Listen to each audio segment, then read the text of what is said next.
Seth fan. He didn't go crazy like Seth did. All that. He kept his mouth shut, and he worked to get to a point. I know people will say he doesn't get booed because of leukemia, but Roman worked to get to a point where people respect him and I think like him. Mm-hmm. And I honestly think, like I said, the show misses his star power, really. Oh, absolutely, it does. Yeah, but enough about the ice cream bars. Let's continue. I'm gonna pop. Yep. So next match after that was at the ice cream bars was Damian Priest and Finn Balor, right? Yes. Before that, though, they'd show Rhea Ripley in the back preparing for the triple threat match later in the night for next women's title. So then, next you were right, would be Damian Priest versus Finn Balor 1-on-1. And let me say, this surprised both of us. This was match of the night. I think it very well could have been. I mean, I liked another match later on in the night, which that almost could have been about equivalent for me, but I could actually agree that this was the match of the night. I mean, this surprised me. Like, I knew going into it was obviously going to be a good match. I mean, there's no way it wouldn't be, but I had no idea if they'd bring it the way they did, though. Well, I think it just shows, we always say it, even though he's not used to it and everything, I mean, Finn is just so damn good. No, Finn Balor is just amazing in the ring, and I honestly think in a way that, I mean, I think a lot of people, I guess, maybe the reason why it was so surprising is I think maybe a lot of people were, I guess you could say, swept on Damian Priest and what he can do. I don't know about slept on because I still think Damian Priest is a very I'm not bad, but he's not at the level of a Finn Balor. He's kind of like the Baron Corbin of NXT. Yeah, well, he's better than that. Yeah, he is. I mean, I know, but I'm saying like he fits that type of role. I like him. Well, no, he's got the talent in the ring. I just don't think he does it for people like as a character. Yeah, that's a good way to put it. Yeah. But like we said, this was a really good match. I mean, they gave him a good amount of time. Yeah. A really good match. There were some really cool spots in it. Mm-hmm. I love the bump that Damian Priest took on the steps. Oh, my God, that was brutal. Yeah, brutal bump. And then, like we said, Finn Balor, Coup de Grace wins. I'm happy Finn picked up a win. And hopefully Finn can kind of take this and maybe go into, like, a North American title feud. Uh-huh. Or maybe I don't see a world, though, because I don't know what. Well, we'll get to that later, but based on the world title match, we don't know what's going to happen with the world title. But it's just that, good. Like I said, good match. We'll see what happens. I really liked it. I actually gave it 4 stars. No, I did too. I thought it was an absolutely tremendous match. So did I. And, you've always said Finn Balor is one of your favorites, and you feel like he's really misused it. Once again, he proves it.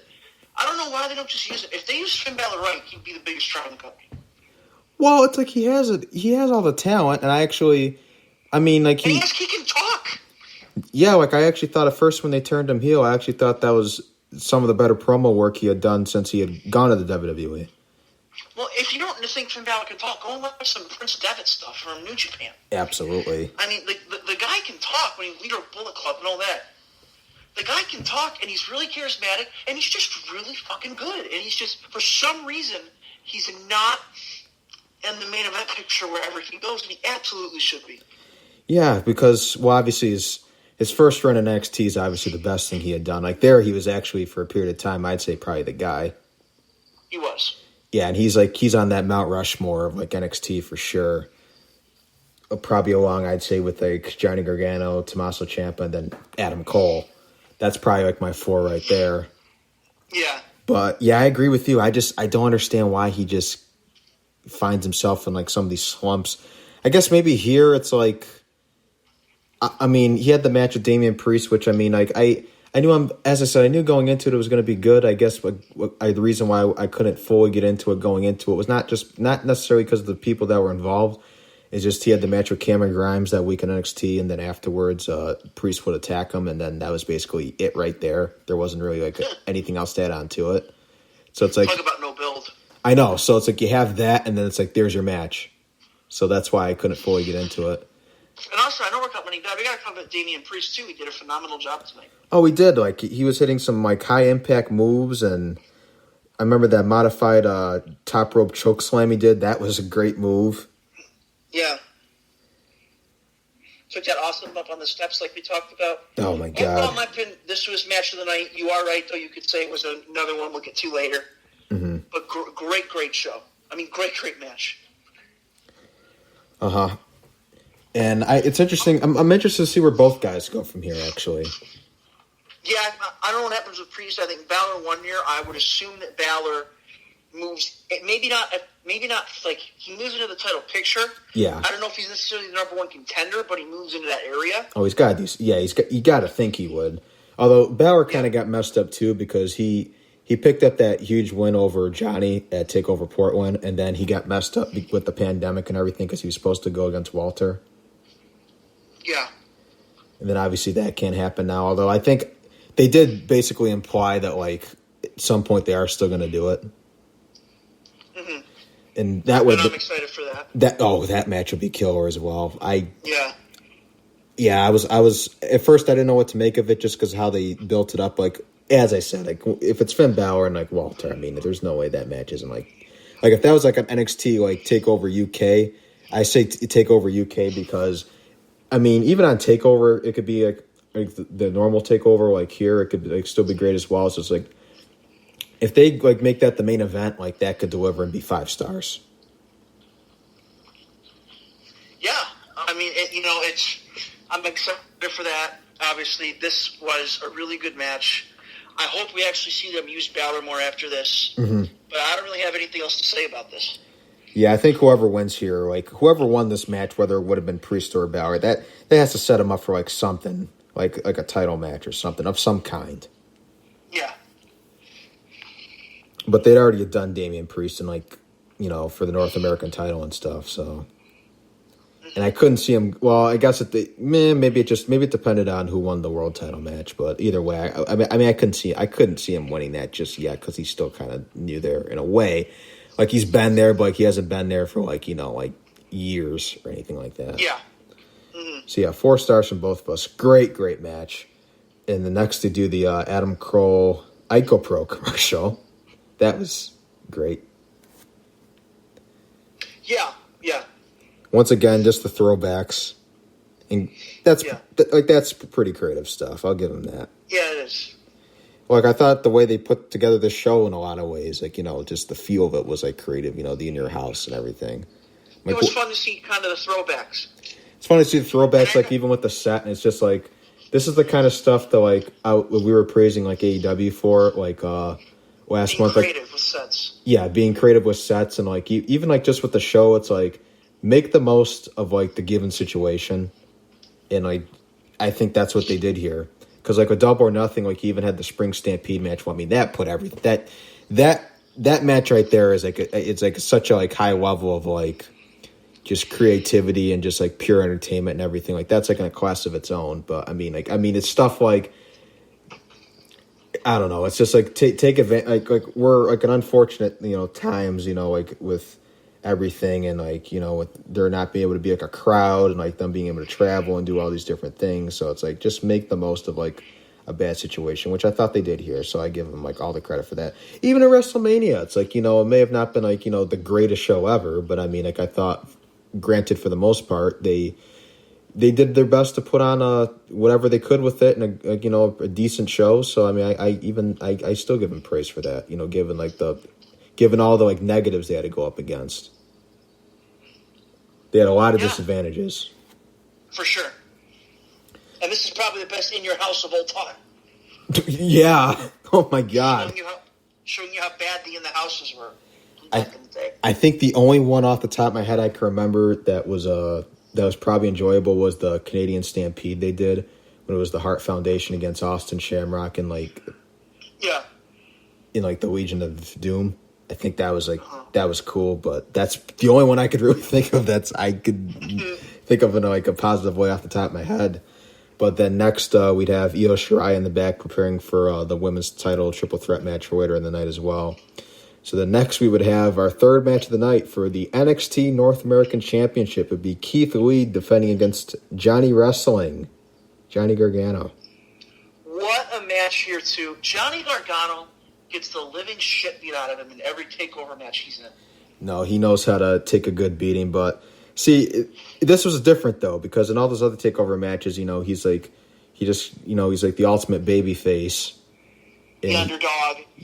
The underdog. But then in this case here, he's like, still new into his heel role, and I actually thought in this he played it well, did a good job. I liked it with the key. I liked that he did that. I liked he tried to run and go through the house. That was funny. That was funny. Yeah, and then he also what else happened here? Oh. I'll tell you what was the craziest part of the match. The one where Keith Lee threw him through the glass barricade. He pounced him through the glass. Oh, one thing I want to shout out here before we forget was Keith Lee would come out with a jacket in his trunks that would say Black Lives Matter. That was great. Obviously, great. Obviously, obviously we support the movement here on this podcast, obviously. Yes. It's nice to see the company, let people support it there. It was cool to see. I think Mia Yim, when she would come out later, would have a shirt on that said it as well. Just cool to see people supporting the movement on TV. But back to the match, I just wanted to mention that. Yeah, I agree with you there. It was a shirt in support of the Black Lives Matter movement. Obviously, it didn't say it on there, but it on Keith Lee's jacket it said Black Lives Matter, and obviously, as you noted, obviously here on the show we support the movement as well. And while we do agree that all lives should matter, all lives can't matter if Black lives don't matter. Absolutely. Then so getting back to the match, that was a big spot. That kind of saved it for me. Not completely the match, but really pick up after that.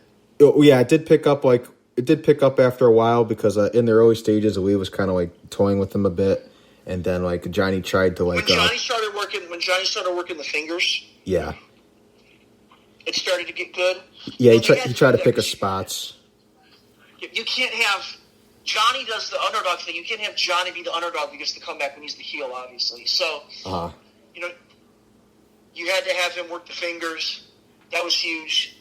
Just stuff like that. I think he worked the eye because he stabbed it with the key. Mm-hmm. And that was after he was being taken to the ring by Keith Lee and Candice LeRae came out. But then Mia Yim came out and they fought, obviously. And then when he was distracted, Gargano would grab the key and stab Lee in the eye with it.